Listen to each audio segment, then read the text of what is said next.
Welcome back, welcome back, welcome back. I got a special treat for you. This mohawk here was requested by my guy. He found this video on TikTok, and man, whenever somebody brings me a video or a photo, my goal Mm-hmm. is to do it better. No So shit. this we have a very disconnected mohawk, and my guy here is not so, as long as that guy in the photo, but I started fading the other side, and I said, you know what? I need to record this shit that he fucking showed me. So this is how we gonna start it off right here, boys and girls, ladies and gentlemen. All right, so we made our zero guideline. Okay, I'm my man, and actually my guy he went somewhere else and then came back, and I need you all to remember that they always come back, so don't get discouraged if you haven't seen somebody in a while. So we're going to take this number 2 guard. We are going to debulk the sides. We are starting with it open, just working that blend. Oh, I think I just closed it up a little bit, opened it up. That's what I like to do, man. I play with that lever. I open it, I close it, halfway. That's just how I rock and roll. But so we're gonna line it up, establish this box, establish the C cup, because I don't want to, lose that. If I was to go too short, sometimes you could really fuck somebody up and push them back. So if you establish it, give it a rough draft. We're going to use our 1.5. If you establish that C cup first, that way you know where it is at all times. Major key. So we're going to blend that 1.5 into that number 2 guard. Again, he's growing that top out. We do go back in and cut some texture into that top. So wait for that. That's at the end. So right now we're just blending this 1.5 into the 2 guard.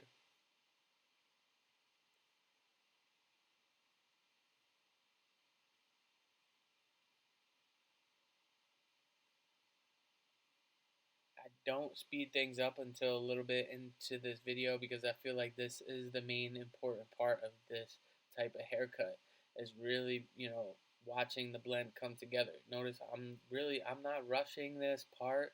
I take my time with everyone that comes in sits down. Um, like for me, it's really about putting out the best work that I can put out to keep them coming back, keep them happy. So, all right, so we made our guideline. Now, what I do here, we made our guideline and we debulk. Now, what I do before I fade out the other side, I want to set the next zero guideline on the other side, so that way I can make sure that both sides look as identical as possible.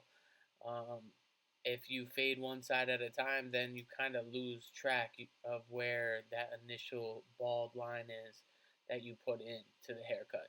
So I do this with my tapers, and I do this, when it comes to fading a mohawk. Um, you want to match. You want to, use your mirror and get these sides as identical as possible. So right here, obviously, I'm checking my mirror. I'm looking in my mirror to say, okay, how do these lines look? All right, looks like I need to go up a little bit more in this area compared to the other side.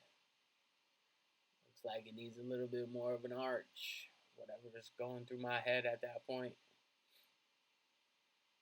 All right, we're going to check it again. Okay, we coming together. All right, we're gonna bald out that bottom, and that's using our clipper closed, so it's not skin, but it's close to it. So now we're gonna speed things up. Okay, boom. We're gonna do what we did to the other side. Debulk with the 2, blend with the 1.5, and then we'll see where we get. So I am kind of coming up into that overhang and cleaning it up a little bit. I'm not totally disconnecting him. Um, I also want the client to be happy and satisfied. When I think once it gets to a certain length, it's like yeah, you can't fucking blend that shit no more. Especially and when they're growing it out, you know they got to go through some ugly stages with anything when you're growing your hair out. There's stages, so it's like yeah, you gotta explain that to the client. Like yeah, yo, you gonna be looking ugly in a couple months. You want a man bun? You wanna, you want that mop top? You're gonna be looking ugly for a little bit. You might as well hide under a hat or just keep coming and getting a fade. But yeah, nah, there's weird phases when growing the hair out, and you gotta explain that shit to them. All right, so we are gonna, not lose that C cup. And my guy, he's got two different types of C cups, so I really make sure that I get them matched as possible. This is a big part too. Before really completing your fade, making sure that V is on point. So really, all I'm doing is I'm brushing it down, um, and then just tapping the edges. I think sometimes if you push this V up too much, the regrowth is, pretty ugly. So I try not to go up too high and try to keep it as natural as possible. I'm actually in the process of growing my own mohawk out, so y'all want to check that out. I'm going to be dropping some tutorials on doing mohawks on my IG page, J.STRIVES. Make sure you follow me over there. We are fading into that 1.5 and that 2 using our 1 guard. We have it all the way open. We are hitting that line every single time. Okay? Every single time. I'm kind of digging in here a little bit, digging in and then flicking out to create that blend. So I did a lot of work with that 1.5 guard, and now I'm coming through with the 1 guard open.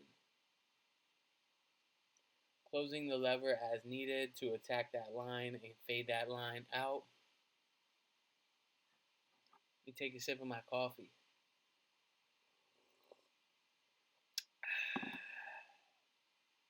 All right, so we still attacking this fade here with the number 1 guard. Just really working it, being patient. Probably talking shit to myself like, man, can't you just hurry up? Can't you get this shit blended yet? But here we go. We working it, working it, working it.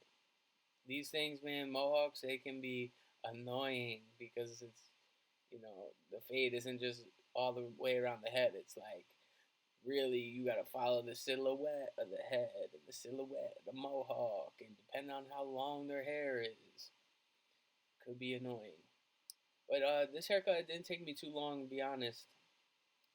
So all right, so we got our 1/16 guard on. We are working that line here, blending into that 1 guard, flicking out. I'll flick out or I'll pull off the head if I feel like I'm getting up into that blend too much. It's kind of like hitting my emergency brake a little bit.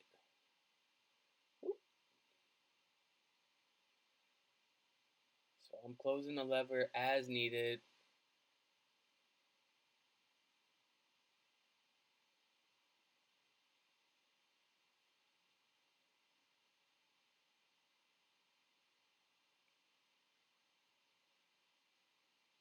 Really, I think about it as either, rubbing the line off, erasing the line. Sometimes you got to move the clippers in circles, depending on the hair growth or depending on what's really going to, if their hair is a little oily, you might have to fucking move the clipper a little bit different. If they got some oily hair, I'll throw them right in the sink. You gonna get shampooed today.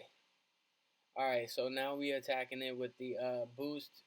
I kind of skipped through the no guard section because you're literally just blending, and adjusting that lever. So we threw the boosted babyless joints in there to bald out, get a little bit tighter in the bottom of the mohawk.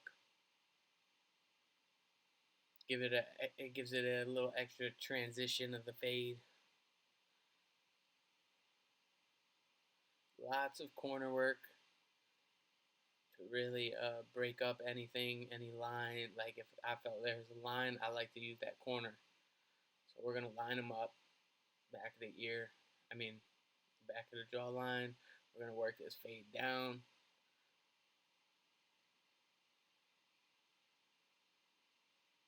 And we were trying to keep this beard as high as possible. The last barber he went to pushed him down too far.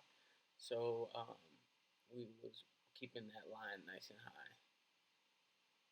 And some people, man, it's easy. It's you know, if you get too carried away with fading the down the ear, it could really be disaster.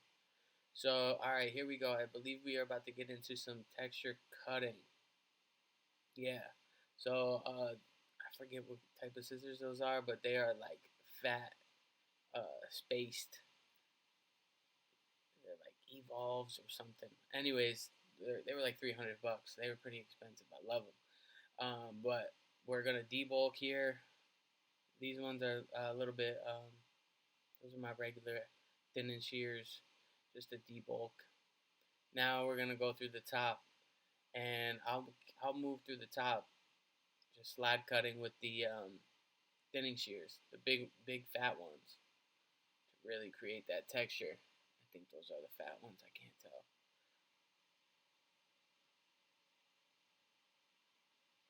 So then we're gonna get it wet with some sea salt spray. We're gonna blow dry it till it's about 90% dry. Okay, 90% dry, high heat, and when it's about 90% dry, that's when you can start hitting that cold air.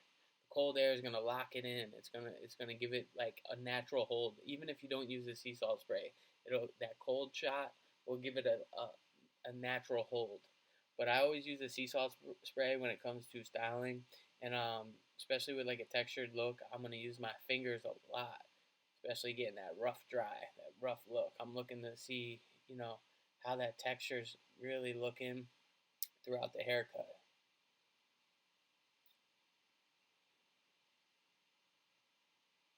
High heat. When it's about 90% dry, you're gonna hit it with a cold shot. And I'm gonna bust out this round brush, kind of lay things down, maybe scoop into the hair, and see if I can get some wavy look going. We're gonna throw the Pacino's matte paste in there. Okay, so we're gonna take about a dime size, really work it into our hands, and I'm gonna start right in the top back part of his head and work that product through the front and through the bottom.